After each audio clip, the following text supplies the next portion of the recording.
Hello and welcome to an episode of Redwood's PGA Tour 2005, the all-time calendar. It's Alastair McFadden's birthday, and you know what that means. Off to Habertown. I'm going to teach him a golfing lesson here. Right, par 3, so it should be a tight hole. The AI tend to do quite well on par 3 and short par 4s. It's the par 5s, as we've established. It tends to go our way. This approach looks good. Well, that's played well short. Go on. Oh, no, too far to the right. Too far to the right for the hole in one, but we got close, so we'll at least guarantee the draw here.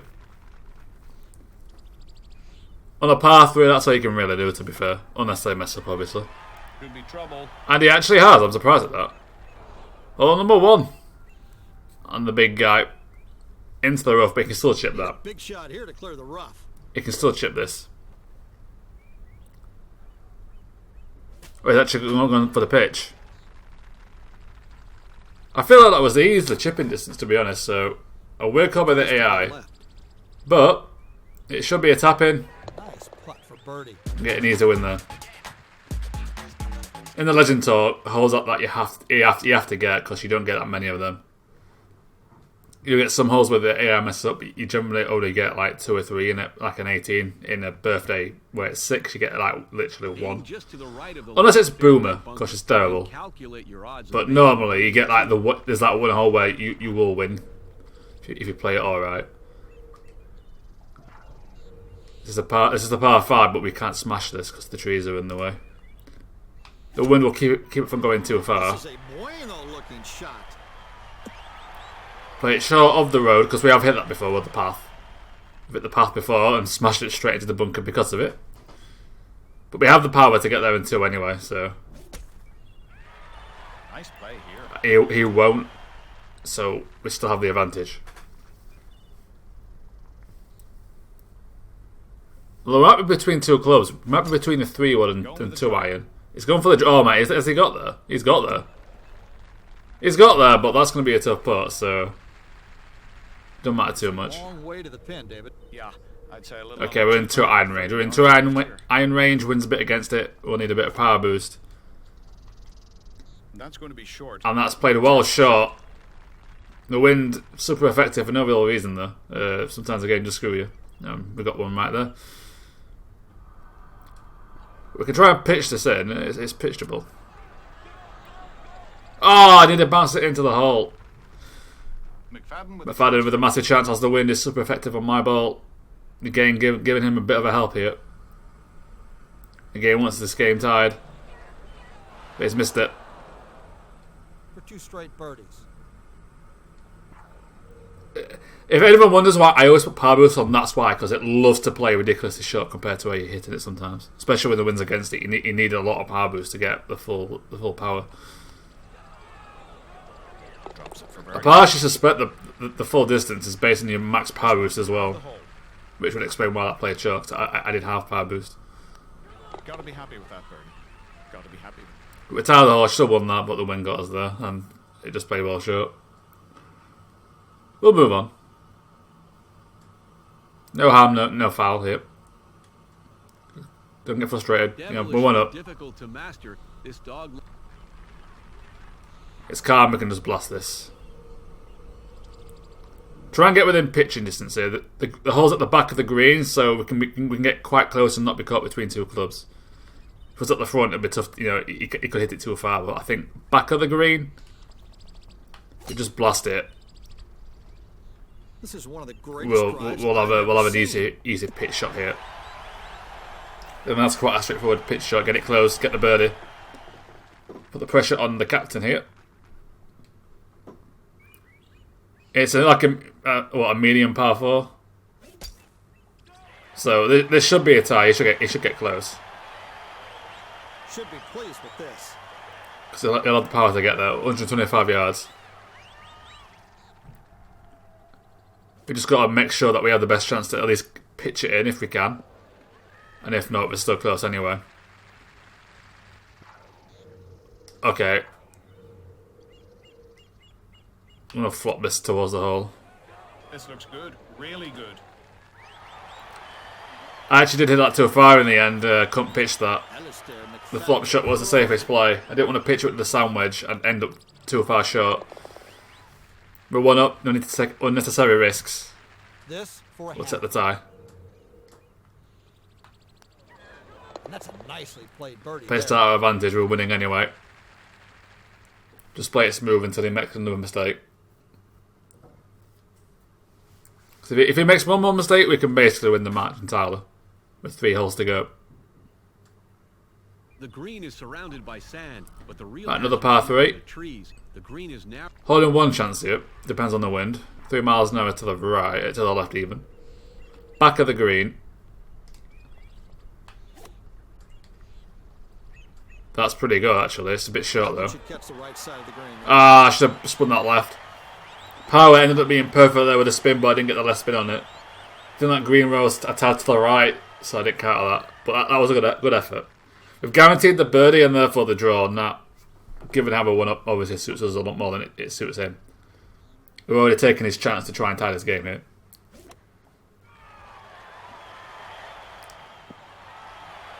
He might miss that. I think the pressure got to him there. To avoid the dormy to situation. That's an easy point. He's getting that. That's it. He avoids the dormy too. He's happy about that, but he's still in a bad situation. This will have the hole. We're going to be 2 up with... no, we're going to be 1 up with 2 to go. For birdie. Let's go on the distance. Well, to be fair, he's played quite well. We only really made 1 mistake, and that was on the par 5. Kind of got caught between 2 clubs there, annoyingly. a well-placed drive is essential to avoid water, and the strategically placed Right then. Par 4, pretty short, or medium length actually. Right, the wind should stop this one going too far. Okay, should be in good position for the next shot. Bit of backspin, keep it simple, keep it short of the rough. Second shot, straight out the hole, be fine. There's no trees in the way, we've got a simple second shot. I'd be happy with this drive. It's a little shorter, but the same idea, so it's not going to matter too much. 176 yards, let's see where he ends up here. Holes at the front-ish of the green. I think it will. That should be a pretty simple putt. Brilliant, but okay. That looks pretty straight. Dancing. Alright, 8 iron, but the wind's against it. The wind is against it. Okay, I'm going to play a 7 iron, just to be safe here. This looks really good. Yep, the right play. The wind really effective there. I stuck with the default club, but that would have played short. The 7 iron was, I think that was a 7 iron. Birdie attempt. I'm going to put the pressure on here to make him have to make this putt. But he is with the pressure. He stays alive. The relief on his face there and his dance moves, but it's a dummy situation. Sinks the birdie putt. I've had a near perfect, but near perfect ain't good enough to beat Livingston. As of now, anyway. Touch wood. Oh no. I have a habit of jinxing things, to be fair, but it makes it, gives a bit of pressure. That's a bit of tension to the game. placement is more important than power on this short but deceptive par 4. Right, can we reach that? It is the blue tees. Come on now. Pop It it is and the let it rip. it is the blue tees. Oh, that's a bad win there. I don't need the. Nah, I'm for the content. For the content. For the content when I do it right. Swing the club. Fairway 30, this could I've completely overhit that. Where was the wind on that I one? hear, I'm afraid. Where was the wind? You meant to slow the ball down, wind. Oh. We're giving McFadden the chance. Going left. We went for the content. And it's come up too long. Stupid wind. Pressure's on. We've got to get close here. Reporting from the fairway, David Faraday. Well, that's where I am, but I can't say the same for the ball. It's found the rough, and it seems to be very comfortable in there. I'm going to play a short flop shot. No, that's solid. That's solid. I'll take that. We're in a tough spot, but we got out of it. I'm not sure steal the win. Look at that bird. McFadden makes it. In his dance moves, but he knows he's going to lose. I can feel the pressure. This for the match. Big pressure put here.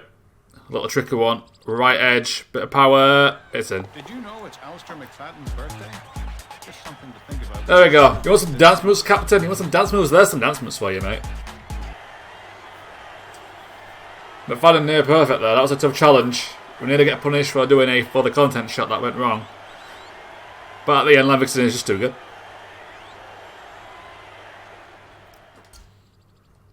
Could have been 2 up if we got that last shot right and get the eagle, but the wind really got to me there.